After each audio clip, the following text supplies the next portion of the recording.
ini terkait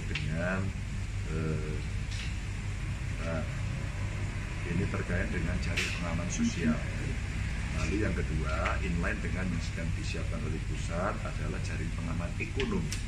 Ya, ini yang kita coba rinci lebih detail lagi. Dan terakhir tentang pemanfaatan bantuan yang ada di desa. Ya. 3 hal inilah yang kemudian kita kalkulasi dengan lebih rinci lagi. Setelah kita kalkulasi rinci, ternyata kita butuh 1,4 triliun minimal. Dan ini harus ada. Sumbernya boleh dari mana-mana, ini harus ada. Maka kita siapkan angka itu dan saya bilang nggak boleh turun dari situ. Nggak boleh turun dari situ. Sebagai satu contoh saja, ya, untuk jaring pengaman sosial ini, setidaknya kami menyiapkan satu senario kurang lebih 1,8 juta orang yang belum terjamin, yang akan kita jamin. Pemerintah Kota Semarang sudah melakukan itu, menurut saya bagus. Kelompok masyarakat sudah mulai membantu, ini kekuatan baru yang bisa didorong. CSR, para filantrop bisa kita kuatkan, sehingga tidak panik hanya nanti dari sini saja. Maka 1,8 juta itu pemerintah kira-kira akan menghitung. Tapi bagaimana dengan yang ada di masyarakat? Kalau nanti jumlah juga mau tambah. Nah ini sebenarnya kekuatan yang lain ini bisa disampaikan. Kami menghitung, umpama perempuan kepala keluarga. Ini kelompok-kelompok yang mesti kita perhatikan. Kelompok rentan dalam panti pemprov. Ini mesti kita lokalisir agar kemudian mereka kita jamin aman. Terus kemudian kelompok rentan di panti swasta. Ya, ini kita kunci-kunci dulu. Nah, terus kemudian pencegahan penyebaran COVID di panti milik pemerintah.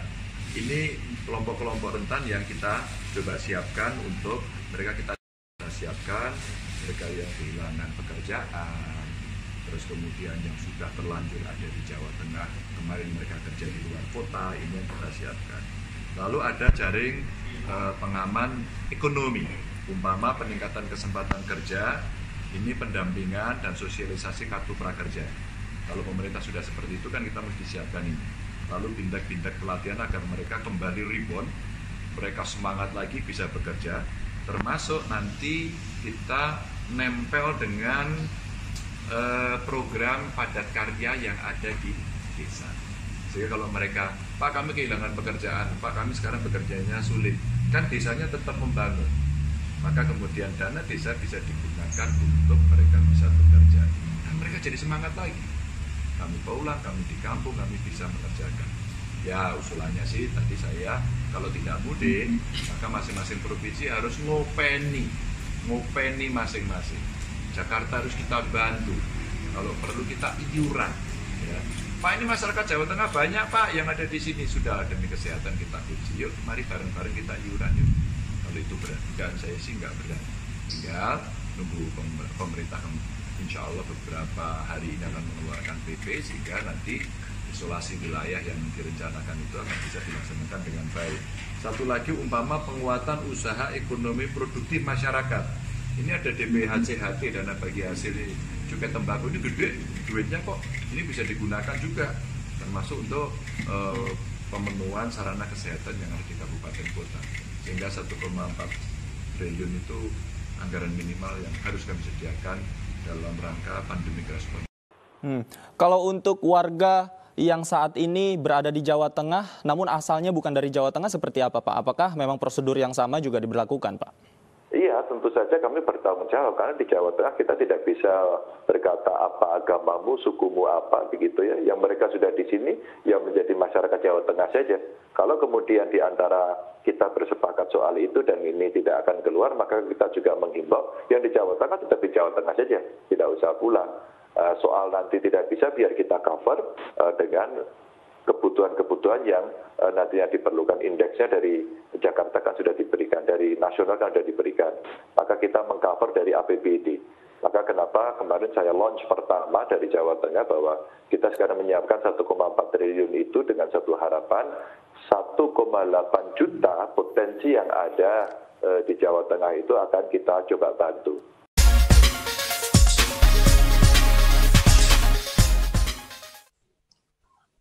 Kemudian terkait dengan bantuan sosial, Pak Wapres, kita perlu waktu untuk mengidentifikasi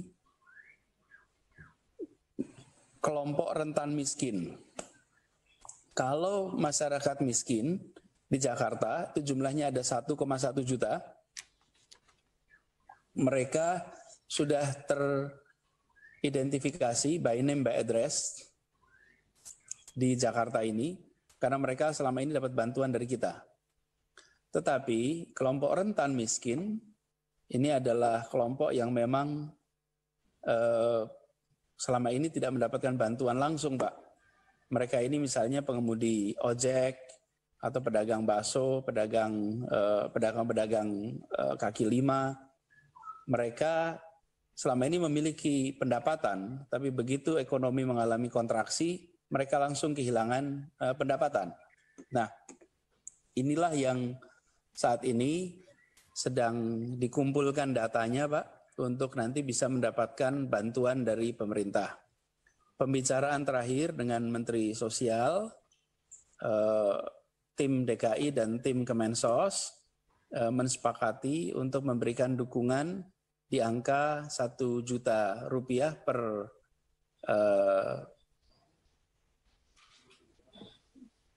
diberikannya nanti per keluarga, Pak, untuk nanti digunakan bersama-sama. Untuk jumlah berapa? Untuk jumlah berapa yang pusat ikut partisipasi?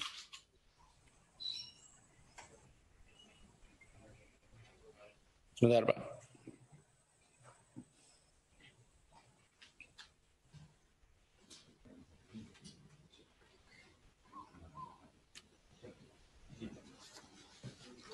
Jadi nilai tepatnya ini, Pak, jumlah orangnya targetnya 2,6 juta,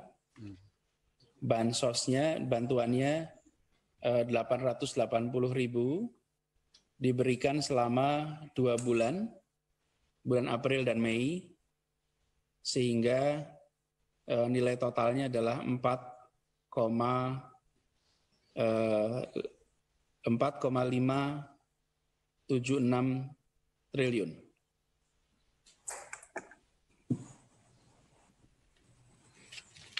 Nah, artinya untuk soal penanganan bansos untuk kelompok miskin dan rentan miskin artinya sudah terselesaikan dengan pembicaraan dengan Mensos.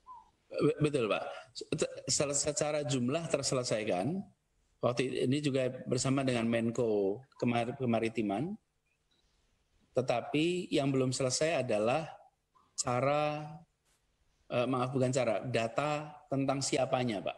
Oh, siapanya, ya. Ya, jadi angkanya sudah disepakati, Ya. Kemudian besarannya juga sudah, tapi datanya itu yang kita masih dalam proses. Ya.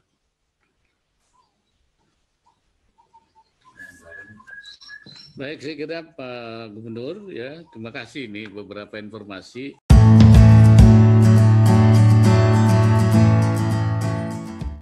Dalam minggu ini, pemerintah telah memutuskan beberapa kebijakan bantuan sosial yang baru, yaitu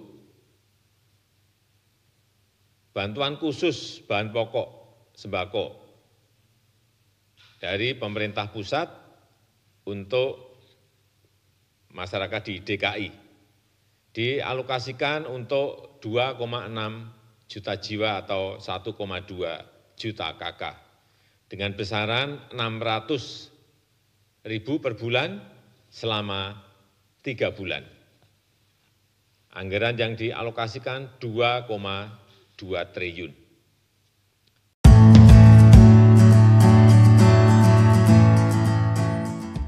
Khusus dari Presiden untuk Jabodetabek, yaitu berupa paket sembako dengan nilai 600.000 per keluarga. Durasinya 3 bulan dan akan dimulai untuk bulan ini. Kemudian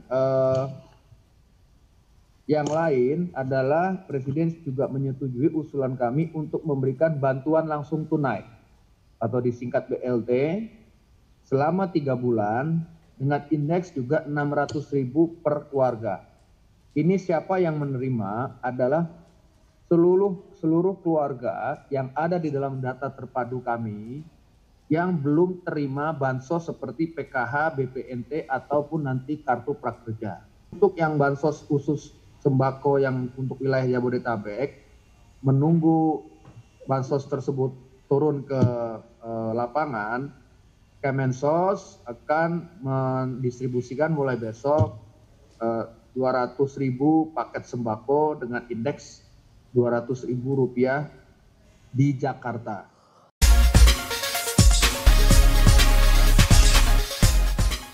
Lalu data bansos untuk penerima bansos itu apa sudah semua akurat? Itu Pak. Jadi begini strategi Jawa Barat. Kan tadi Pak Wapres dan Pak Jokowi mengcover 25% di bawah ya Pak? Ya betul. Kami mengcover 25-40%. Ya. Nah hari ini proses pendataan sedang berlangsung Pak. Nanti ada surat keputusan dari Bupati Wali Kota, karena kami kan jumlah daerahnya banyak 27. Setelah surat keputusan itu baru kami distribusikan mulai minggu depan, sembako dan uang 500.000-nya dibagi 150.000 cash dan 350.000 sembako, itu oleh PT Pos dan Ojol kira-kira begitu. Total tadi 3,2 triliun rupiah. Nah, kami mengantisipasi Pak, karena laporan di Mensos begini, Pak Gub, saya kok nggak didata, padahal saya kena dampak. Pak Gub, kok RT tidak mendata. Jadi saya duga Pak, kerumitan kita sekarang memang akurasi data. Sehingga saya akan mencanangkan 20% Pak, dari yang terdata tahap 1 sebagai cadangan. Jika nanti data masuk, kita bagikan, ada warga masih komplain Pak. Jadi saya kasih spare 20% untuk memastikan tahap 2 mereka yang kelewat, tapi mereka harus mengajukan argumentasi. Saya akan bikin komite yang memberikan approval terhadap gelombang kedua ini, kira-kira begitu Pak. Baik Pak Gubernur, saya kira sudah cukup dapat saya memperoleh informasi tentang berbagai hal yang kemungkinan yang harus dilakukan. Bisa Anda ceritakan kembali bagaimana kemudian skema bantuan sosial baik untuk yang ber-KTP Jawa Barat maupun yang bukan tapi berdomisili di Jawa Barat? Ya hari ini Mbak, orang yang lapar itu kan tidak pilih-pilih KTP. Betul. Dia terdampak, dia merantau cari penghidupan, dia warga negara Indonesia, dia lapar juga. Nah sementara bantuan pemerintah pusat kan berdasarkan KTP dari wilayah yang PSBB. Sementara di dalam PSBB itu ada manusia-manusia yang warga yang tidak ber-KTP di situ tapi mencari penghidupan di situ. Sehingga kita bagi dua Mbak. Mereka yang terdata selama ini di Kemensos itu dibantu oleh APBN. Sisanya yang tidak tercover oleh pemerintah pusat masuklah dana provinsi dan dana kota kabupaten termasuk menolong mereka-mereka yang perantau. Nah, di luar itu kami siapkan juga gerakan nasi bungkus, Mbak. Jadi disebut Gasibu. Nah, gerakan nasi bungkus ini selalu ada dalam pengalaman saya dulu sebagai wali kota. Mereka-mereka yang nggak bisa terdaftar secara formal. Anak jalanan, ada tukang pemulung, apalah dan sebagainya yang mungkin nggak masuk ke pendataan formal oleh RT RW kan. Nah, jaga-jaga jumlahnya sangat banyak dan itu maka minimal mereka tidak lapar karena situasi ekonomi tidak boleh ada kegiatan. Jadi kelurahan-kelurahan, PKK-PKK-nya, ibu-ibunya diminta oleh kami untuk membuat dapur umum, nanti dikirimkan oleh relawan-relawan pemuda kepada mereka yang tiap hari butuh makan siang, nanti kita siapkan. Nah, jadi kombinasi bantuan sosial dari pemerintah pusat dan bantuan sosial dari provinsi dan kota ditambahi gerakan nasi bungkus.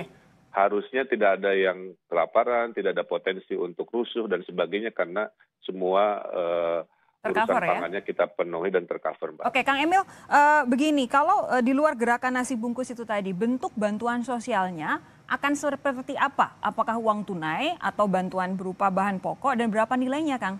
Nah, mohon izin Mbak, ini momen yang sangat penting saya ingin terangkan ya. Silakan. Jadi kepada warga Jawa Barat, pintu pertolongan pemerintah itu ada 7, Mbak, saking banyaknya. 1 namanya kartu PKH, sudah berlangsung. 2, kalau kartu PKH nggak dapat, ada kartu sembako, bantuan pangan non-tunai sudah berlangsung. Ini untuk kelompok zona miskin yang existing. Nah, mereka yang rawan miskin gara-gara COVID, ditambahilah dengan kartu prakerja. Tapi khusus untuk mereka yang pengangguran dan kena PHK, 600.000 kali 3 bulan. Khusus Bodebek, supaya nggak mudik, Pak Jokowi menambahi juga bansos presiden, 600.000 kali 3 bulan. Kemudian yang kelima, ada namanya dana desa, sampai 30% dana desa sekarang untuk membantu mereka yang miskin karena COVID di desa.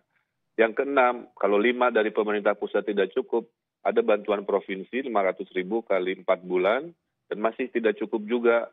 Nomor 7-nya adalah dana sosial dari kota kabupaten. Tidak cukup ini maksudnya kalau orang yang tercover tidak cukup atau bantuan per orangnya dianggap tidak cukup sehingga ditambahi? Karena yang menjadi masalah sekarang kan berapakah yang perlu kita bantu. Ini kan melar-melar terus datanya. Ada yang tadinya hidupnya mandiri, tiba-tiba nggak bisa makan dan sebagainya. Ini tiap hari agak berubah. Yang penting di SK-kan oleh kota kabupaten, nanti kalau berlebih, nah itu ada 7 pintu tadi kira-kira begitu. Kalau sejauh ini tadi Anda bilang membengkak terus, kalau sejauh ini hari ini hitungannya ada berapa penerimanya, Kang Emil? Penerimanya di Jawa Barat itu sekitar 2 juta orang, kemudian kita kasih spare 20% untuk para perantau-perantau yang belum terdata, karena per kemarin yang didata itu hanya mereka-mereka yang berKTP di wilayah terdampak, yaitu 5 wilayah. Oke, 2 juta ini apakah di seluruh Jawa Barat atau di 5 daerah penyangga tadi? Di seluruh Jawa Barat. Oke, seluruh Jawa Barat. Pak Gubernur, mungkin tadi sempat mendengarkan sebagian dari rakyat kecil kita dan apa yang mereka alami pada hari-hari ini. Sementara dari pihak pemerintah tentu dengan terpaksa ya harus menerapkan social distancing dan terakhir adalah PSBB. Tapi PSBB ini kan menyebabkan banyak mata pencarian rakyat kecil ini, terutama yang informal, terhantam atau tidak bisa berfungsi. Dan tentu harapan mereka, pemerintah melakukan apa untuk menyelamatkan kehidupan mereka ini. Dan tidak hanya sektor informal, tapi sektor formal juga sudah mulai juga kena kesibaran dari akibat dari wabah ini. Saya dengar sudah 1 juta lebih tenaga kerja yang formal yang kena PHK. Dan bagaimana kita bisa berbuat adil kepada semua rakyat Indonesia, tentu saja ini beban yang sangat berat baik pemerintah daerah maupun pemerintah pusat. Silakan Pak Gubernur. Memang pembatasan sosial, tapi ini harus jadi kesempatan untuk membangun solidaritas sosial. Di satu sisi pemerintah akan siapkan programnya. Kami bahkan di Jakarta, karena pelaksanaan program nasional itu baru mulai tanggal 20-an, maka kita pekan lalu mulai untuk membagikan di antaranya. Karena kita mulai PSBB itu hari Jumat kemarin, jadi hari Kamis kita langsung mulai. Apakah bisa langsung menjangkau semua? Tidak, perlu waktu. Karena ini dilakukan dalam tempo yang singkat, kemudian kita menggunakan data yang ada dulu, begitu sampai di lapangan, maka RW akan memeriksa data awal, dicek dengan kondisi di lapangan. Siapa yang harus ditambahkan, siapa yang harus dikoreksi, lalu kita koreksi, kita tambahkan. Kenapa? Karena ini akan diberikan dalam bentuk paket mingguan. Karena paket mingguan, maka mudah sekali kita lakukan koreksi. Dan wilayah Jakarta, karena kita coverage-nya di Jakarta, itu secara ukuran memang 10 juta penduduk, tapi secara kilometer persegi ini 600 kilometer persegi. Jadi 20 kali 30 lah kira-kiranya. Ini cara pengelolaan logistik lebih sederhana. Nah, jadi mulai dari hari Kamis kemarin kita genjot untuk distribusi. seperti yang disampaikan oleh Ibu tadi, bahwa yang amat dibutuhkan adalah kebutuhan pokok supaya keseharian bisa berfungsi. Makan ada, itu yang paling mendasar, kemudian dengan itu diberikan mingguan, harapannya ini bisa menjaga. Baik, Pak Gubernur, saya kira juga sudah dimengerti oleh teman-teman kita yang hadir malam ini juga ada di rumah. Tapi ada yang mereka harapkan memang bukan supaya mereka bisa tetap dagang. Mereka siap untuk di rumah. Tapi yang mereka harapkan jaringan pengaman sosial itu benar-benar berfungsi. Sehingga mereka di rumah itu bukan mati gak makan gitu. Tapi tetap bisa hidup. Pak Gubernur, kami dapat berita hari ini bahwa beberapa kota di Jawa Barat mulai besok akan ikut PSBB seperti yang dilakukan oleh Jakarta. Apakah Pemda atau pemerintah kabupaten atau kota itu memang sudah siap untuk PSBB dengan konsekuensi bahwa ekonomi di daerah itu akan hampir berhenti dan kemudian juga jaminan sosial kepada rakyat juga mencari solusi bagi warga yang kesusahan. Nah, ada 7 pintu pertolongan. Mudah-mudahan informasi ini membantu menenangkan. Pintu pertolongan pertama adalah nama kartu PKH. Pertolongan kedua adalah kartu sembako. Pertolongan ketiga adalah dana desa untuk mereka yang terdampak di desa. Pertolongan keempat adalah kartu prakerja untuk pengangguran dan korban PHK. Bantuan kelima adalah bantuan sosial presiden untuk Bodebek supaya tidak mudik lebaran. Kemudian pertolongan keenam adalah dana dari kami provinsi 500.000 kali 4 bulan. Dan pertolongan ketujuh adalah dana dari kota kabupaten seperti halnya kota Bekasi. Nah, siapa yang berhak mendapatkan bantuan? Pertama adalah 40% ekonomi terbawah itu akan dibantu oleh APBN sesuai sensus ekonomi. Di atas 40% kita kategorikan sebagai rawan miskin baru.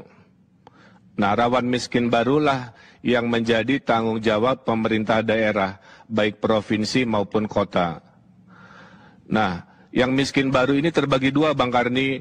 Ada yang KTP lokal, ada yang pendatang, tinggal di Jawa Barat, tapi KTP-nya Jawa Tengah, KTP-nya Jawa Timur atau Sumatera. Para perantau ini kami akan bantu sama persis seperti kami membantu warga Jawa Barat berKTP Jawa Barat. Jadi, prinsip dengan sila kedua, tidak boleh ada manusia Indonesia yang kelaparan di tanah Jawa Barat. 7 pintu pertolongan itu mulai besok hari Rabu akan mulai dibagikan. Kemudian dari pemerintah pusat menyusul beberapa hari kemudian. Dan kami juga menyiapkan gerakan sosial namanya Gasibu, Gerakan Nasi Bungkus, yaitu untuk mereka-mereka yang tidak tersurvei oleh bantuan formal, karena mungkin mereka tidak punya KTP, mereka gelandangan, mereka pengemis, atau mereka-mereka yang betul-betul di paling bawah dari strata sosial yang realitas di masyarakat. Nah, minimal dengan konsep ini, tidak ada yang kelaparan, kemudian dapur umumnya akan diselenggarakan di kelurahan atau di unit-unit militer seperti Kota Bekasi, sehingga kita ingin PSBB di Bodebek dan Bandung Raya ini tidak seperti kasus di India atau kasus di Filipina di mana terjadi kekerasan, penjarahan, dan lain-lain.